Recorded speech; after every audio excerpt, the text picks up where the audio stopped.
presentation. My name is Jack Heafy, this is Griswold Church in Hugh McKinnon, and today we're going to tell you about the focus of our attentions for the past 5 months, wheelchair integrated system for the home. Everyday tasks like turning on and off lights or opening and closing curtains is not really considered a difficult task for most able-bodied people. However, for wheelchair users it can present as a major challenge. Unlike many workplaces and shops, modern homes aren't really designed with accessibility in mind. And as Ian Bradford said in his book The Adaptation Process, when a physical disability prevents convenient independent living, the first option usually considered is to try and adapt the home.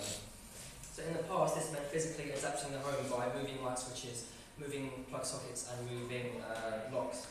However, this is a costly and inconvenient solution and may create difficulty when the user wishes to sell their property.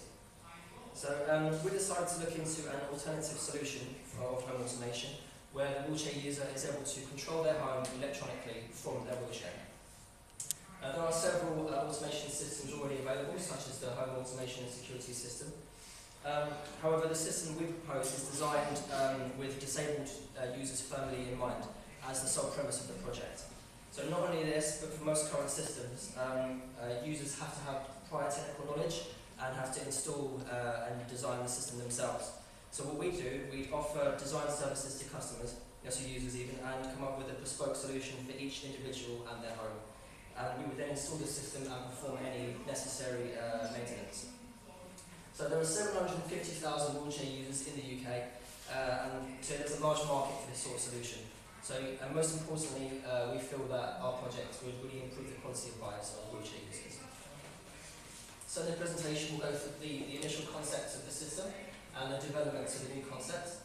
We'll touch on the mobile application and the graphical user interface in the application itself. We'll explain to you the control server, which is the heart of the system, and we'll also do a run through of what X10 is. That's like the core of the whole system, X10. We'll also explain to you the final system and give a brief demonstration on some of the technologies used in the system. And finally, we'll give some disadvantages to our system which needs to be addressed.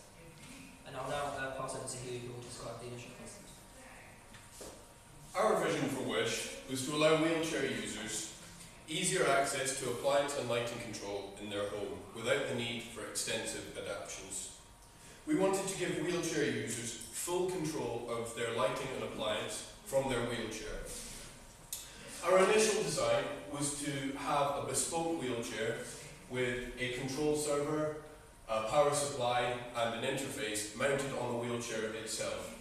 However, it soon became clear that this was not a good idea for the following reasons. Having electronics mounted on the wheelchair would be bulky, making it more cumbersome. Custom designing and manufacturing a wheelchair would make the system very expensive, and having expensive electronics on the wheelchair might make the wheelchair user a target of crime. For these reasons, we came up with a new concept.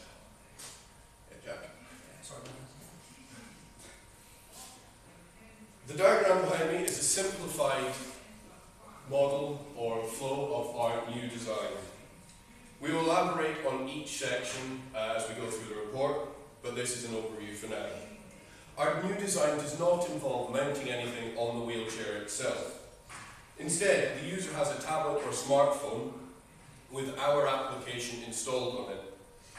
This isn't attached to the wheelchair and so removes a lot of the problems of our initial design. The application communicates the user's instructions to a central control server in the user's house over the Wi-Fi network. The central control server then takes these instructions and passes them through the electrical wiring in the user's home to the client modules which are attached to the devices that the user wants to control. Now I'll pass you over to Chris, who will explain to you the mobile application. So as you mentioned, there were quite a few problems with having the system integrated into the wheelchair. So we moved away and decided to develop a mobile application. And after some consideration, we decided that it best to develop the application for the Android platform. There are a couple of factors in this decision. The first is that Android is free and open source, so that if we ever want to expand Wish even further and modify the actual Android system itself to make a whole Wish operating system, we could, and then that would expand the capability of Wish massively, and we'd be able to do that legally in licensed Android. There are cheap devices in a range of sizes. There are Android smartphones in a lot of people's pockets. There are those medium-sized tablets, such as Hugh has, or there are larger tablets. And it really depends on the user. Since the operating system operates the same on all of these devices, the user can really pick the device that they want to use to control their home, which is really a big advantage we saw. And also, I mean, it's easier to develop for other mobile platforms, so it's a good entry point. We would maybe go look at iOS later, but that does use Objective-C, which is harder than Java, which Android uses. So the purpose of the mobile application is to take the user's command and communicate across the network. It's the user interface into the system. And Android meets technical requirements that we need to do this. It can connect to the user's Wi-Fi network, which would be the medium of transmission, and it has an API for the TCP network, that's Application Protocol Interface, for the Transmission Control Protocol. So it can use technologies that we wish to use to communicate. TCP is just a method of communicating information from one node to another in a network. And we need to take special care in this project. Well, in all projects, when you're designing a graphical user interface, you need to take care to make it user-friendly. But there are additional considerations in this project, since one of our main target markets is, for example, the elderly, who may have impaired vision, so we need to take extra consideration when designing the GUI. So in the next slide, you can see we made a mock-up of what we'd like the GUI to look like. You can see that it's very simple. There's not much going on. There's not much that you can get confused about, really. There's an on-off buttons for each of your devices in each of your rooms, and they're separated into different sort of areas. So you can see lighting appliances there. And you can also see media and security. Now these we included because we would like to look into them at some point. We have explored them briefly in the report, but not in this presentation because we have only we have a rough idea how it work, but we would like one day for you to be able to play a song using Wish or activate your alarm system and lock all the doors using Wish. And next slide please. And if you look on we have a mock-up settings page here, and this includes some of those special considerations I was talking about. I mean, some of them are self-explanatory, like narration mode, voice control mode, high contrast readability mode, but like big button mode would increase the size of GUI elements just to make them even easier to read, and haptic feedback mode creates a small vibration whenever a GUI element is touched, so sort of emulate the feeling of touching a button rather than touching a screen, which we think some users would find quite useful. The sort of heart of the wheelchair interface system for home, which we call Wish for short, is the central control server. Now, this server, in the same way that the application takes commands from the user and passes it to the server, the server takes commands from the mobile application and passes them onto the X10 command module.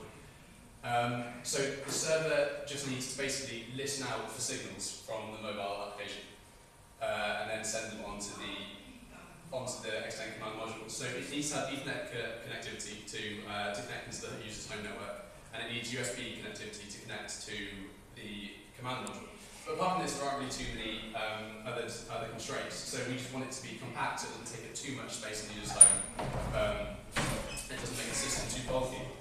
We need to be low power so that it doesn't add to the user's energy bill too much, and it's obviously environmentally friendly. And we'd like it to be as cheap as possible, obviously, because we don't want to add too much to the cost of the overall system.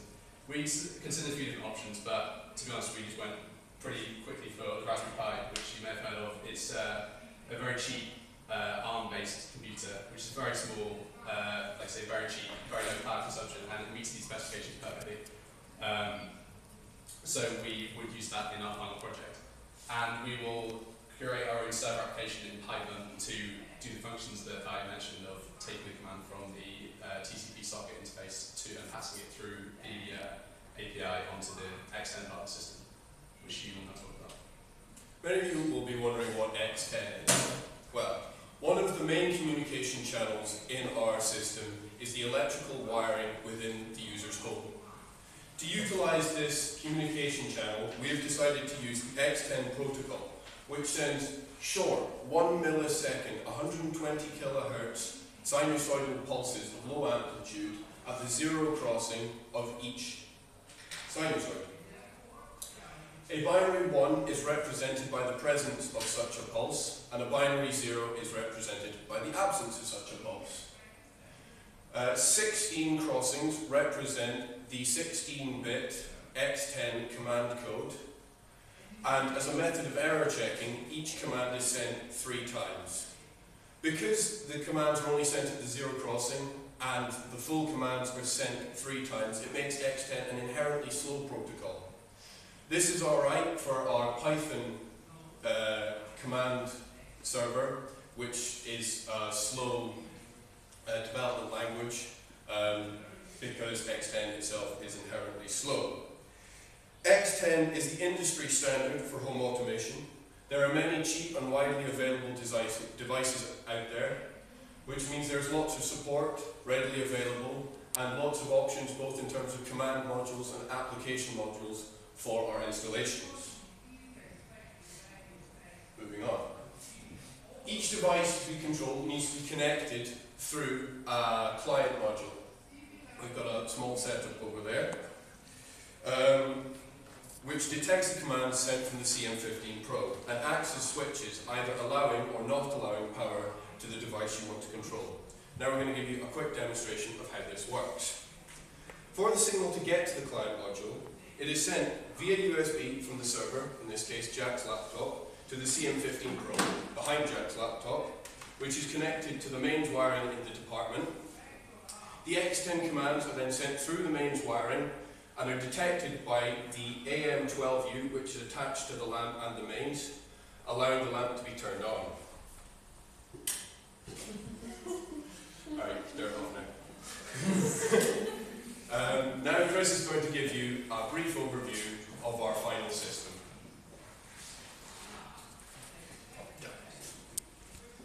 Okay, so as you've heard, we use a lot of different technologies in which there's a lot of different stuff going on at once. But actually, the flow of communication is represented by this diagram, and it's not that complicated. There's just a lot of different technologies being used.